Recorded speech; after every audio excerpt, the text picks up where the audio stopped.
കിത്താൻ വരുമ്പോൾ കയ്യൊത്ത് കടുങ്ങൊത്ത് ജീപ്പ് വെള്ളം താറാ മക്കളുടെ കയ്യിൽ 2 രൂപ പരിപ്പ് കുത്തി പച്ചവറാക്കി സീതരാച്ചൻ്റെ പേരുണ്ട്. പേരെന്താ?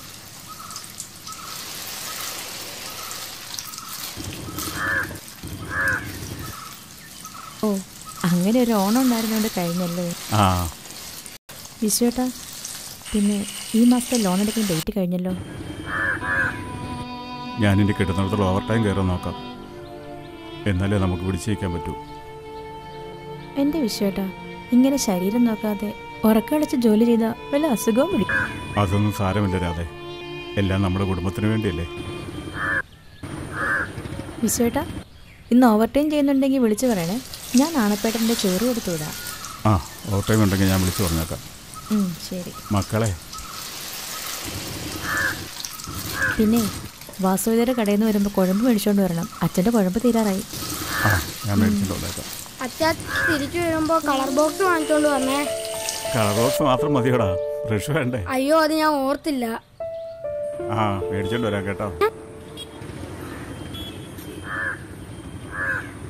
മധുവേട്ടാ, നമ്മുടെ വേലപ്പാട്ടിന് നേരത്തെ ആണല്ലോ. എന്താ വിഷയം? ഓണമൊക്കെ കേമമായിരുന്നോ? ഈ ഓണം ഞങ്ങൾക്ക് ഗംഭീരമായിരുന്നു. വേലപ്പേട്ടന് ഓണം കേമമായിരുന്നല്ലോ അല്ലേ? ഓണം വന്നാലും ഉണ്ണി പിറന്നാലും കോരന് കുമ്പിളിൽ കഞ്ഞി എന്ന് പറഞ്ഞ സ്ഥിതിയല്ലേ വിശ്വ എൻ്റേത്. വേലപ്പേട്ടൻ 2 ചായ ഇങ്ങട്.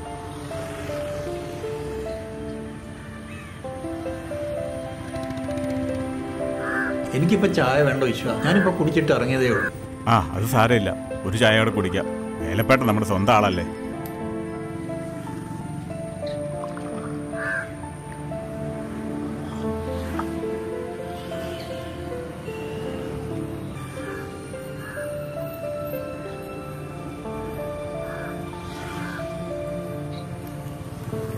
അതിരുന്നോട്ടെ വേലപ്പേട്ട, ബാക്കി വേണ്ട. വിഷുവിന് എന്നോടിപ്പം ചായ മേടിച്ചതേ അവന് ചായ വേണ്ടിയിട്ടൊന്നും അല്ലെന്ന് എനിക്കറിയാം.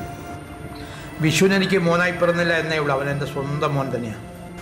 വിഷുവിനെ പോലെ പുത്രനെ കിട്ടാനേ പുണ്യം ചെയ്യണം, പുണ്യം. വെറുതെ ഇങ്ങനെ സംസാരിച്ചുകൊണ്ടെന്ന വേലപ്പേട്ടൻ്റെ സമയം പോകും. ചെല്ല്, നമുക്ക് നാളെ കാണാം. എന്നാൽ ശരി, വെയിലുറയ്ക്കുന്നതിന് മുൻപ് ഞാനൊന്ന് കൊടുത്തു തീർക്കട്ടെ. വാ മധുവേട്ടാ, നമുക്ക് അങ്ങോട്ടിരിക്കാം. പാവം വേലപ്പേട്ടൻ, മക്കൾ 7 ഉണ്ടെന്ന് പറഞ്ഞിട്ട് എന്ത് കാര്യം? ഈ 70-ാം വയസ്സിലും കുടുംബം പോറ്റാൻ സൈക്കിൾ ചവിട്ടുന്നു. അതൊക്കെ ഓർക്കുമ്പോൾ നമ്മുടെ വിഷമം ഒന്നുമല്ലെന്ന് തോന്നും. എടാ, നിന്റെ ഈ മാസം ലോൺ അടയ്ക്കേണ്ട ഡേറ്റ് കഴിഞ്ഞില്ലേ? അതടച്ചോ? അത് പിന്നെ അടച്ചില്ല ഇല്ലേ? എത്ര കൂടി വേണ്ടി വരും?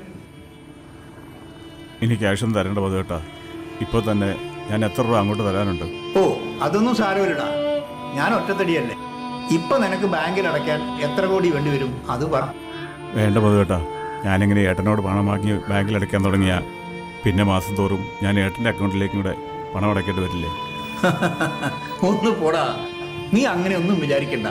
അതൊക്കെ നിന്റെ കടങ്ങളൊക്കെ വീട്ടിയിട്ട് സൗകര്യമുള്ളപ്പോൾ തന്നാൽ മതി. എത്ര രൂപ കിട്ടിയാലും എനിക്കിപ്പോൾ തികയുന്നില്ല മധുവേട്ടാ. ഒന്ന് ചവിട്ടി നേരുമ്പോൾ അടുത്തത് ഞങ്ങൾ നേരെയാ. എനിക്കിപ്പോൾ പിടിച്ചു നിൽക്കാൻ പറ്റുന്നില്ല. എടാ, നിനക്ക് പിടിച്ചു നിൽക്കാൻ പറ്റുന്നില്ലെങ്കിൽ ആ വീടങ്ങ് വിറ്റൂടെ? അതും ഞാൻ ആലോചിക്കാതിരുന്നതല്ലേ ചേട്ടാ. ആ വീടിപ്പോൾ വിൽക്കാൻ പറ്റില്ല, അതുകൊണ്ടാ. അതെന്താടാ, ഇപ്പോൾ വസ്തുവിനൊക്കെ നല്ല ഡിമാൻഡുള്ള സമയമല്ലേ? അതൊക്കെ ശരിയാ, പക്ഷേ. എന്താ ഒരു പക്ഷേ? അതൊന്നും ഞാൻ ആരോടും പറയാൻ ആഗ്രഹിക്കുന്നില്ല മധുവേട്ടാ. എന്താടാ എന്നോട് പറയാൻ പറ്റാത്ത ഒരു രഹസ്യം? എനിക്ക് അച്ഛൻ്റെ ഒരു ആഗ്രഹം കൂടി സാധിച്ചു കൊടുക്കാനുണ്ട്. അതുകൂടി കഴിഞ്ഞാലേ ആ വീട് വയ്ക്കാൻ പറ്റൂ. അച്ഛൻ്റെ അമ്മയുടെയും ആഗ്രഹം സാധിച്ചു കൊടുക്കാൻ വേണ്ടിയല്ലേ നീ ആ വീട് വെച്ചത്? അത് നീ ചെയ്തു കൊടുത്തല്ലോ, പിന്നെന്താ?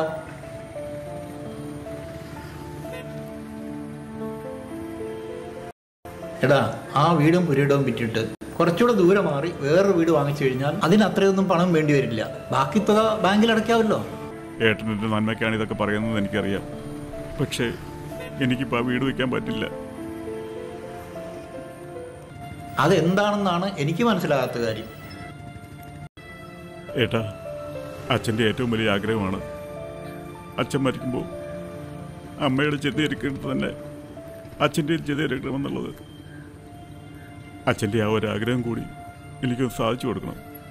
ആ ആഗ്രഹം സാധിച്ചു കൊടുക്കാൻ വേണ്ടിയാ ഞാനിപ്പോൾ വീട് വയ്ക്കാൻ പറ്റില്ലെന്ന് പറഞ്ഞത്. നിന്റെ ആ ആഗ്രഹം സാധിക്കൂടാ, നീ വിഷമിക്കേണ്ട. അതിന് നിന്നോടൊപ്പം ഈ മധുവേട്ടൻ എപ്പോഴും ഉണ്ടാവും. നീ ആ ചായ കുടിക്കുക, അത് തണുത്തു പോകും.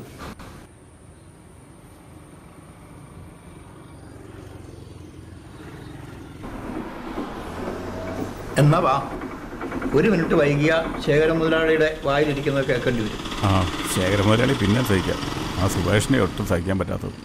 അതെ അതെ, അവനൊരു ചികിടനാ, നായിൻ്റെ മോൻ.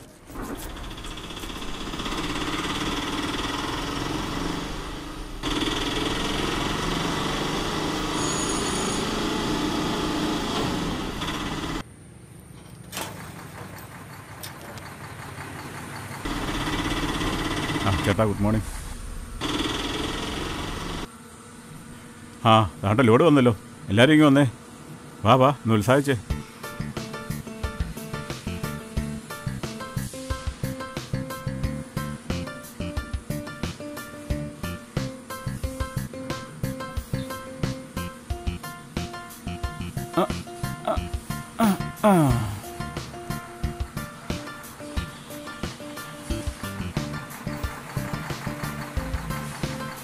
ആ പിടിച്ചോ പിടിച്ചോ പിടിച്ചോ പിടിച്ചോ എന്നാ പിടിച്ചോ എന്നാ പിടിച്ചോ.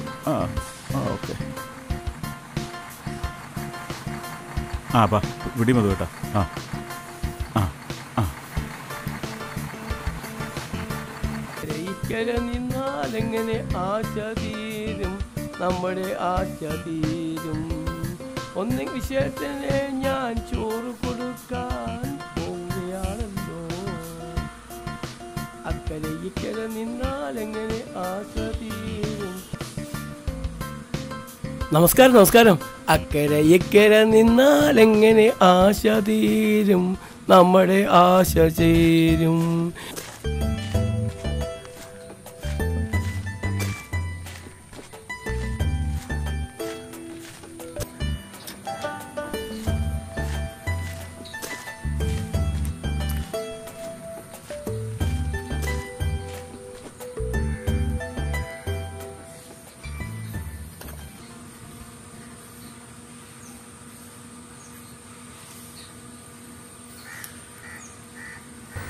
എടാ, നീ ഇത്തിരി പതുക്കെ നടന്നാൽ മതി. നിനക്ക് ഇനി ഓവർ ടൈം കൂടെ കയറേണ്ടതല്ലേ? സാരമില്ല മതി കേട്ടോ, അതിനെൻ്റെ മനസാക്ഷി അനുവദിക്കുന്നില്ല. എടാ, അറുത്ത കൈക്ക് ഉപ്പ് തേക്കാത്തവനാ ശേഖരൻ മുതലാളി. അയാളൊന്നും മനസാക്ഷി കാണിക്കേണ്ട കാര്യമില്ല. നിങ്ങളിവിടെ എന്താ പറഞ്ഞത്? ഇത്ര ജോലി ഇവിടെ കിടക്കുന്നുണ്ട്. ഓക്കെ, ഒരു 2 ലോഡ് കൂടെ കയറ്റി വിട്ടേര്. 3-ാമത്തേത് അത് ഇവിടെ കിടന്നോട്ടെ, ഞാൻ പറഞ്ഞിട്ട് കയറ്റി വിട്ടാൽ മതി.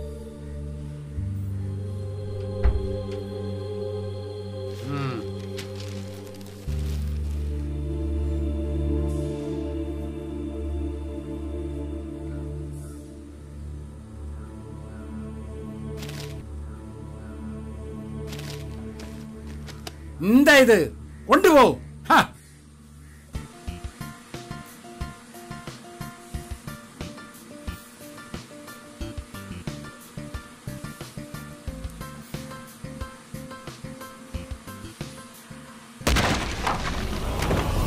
അയ്യോ അമ്മേ, അയ്യോ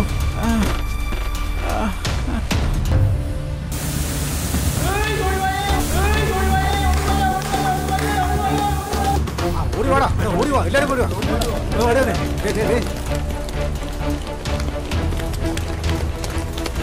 ഓടിവാടാ. പിടിച്ചേ,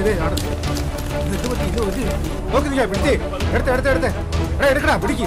ആ എടാ, ഒരാൾ പോയി വണ്ടി വിളിച്ചോടുവാ.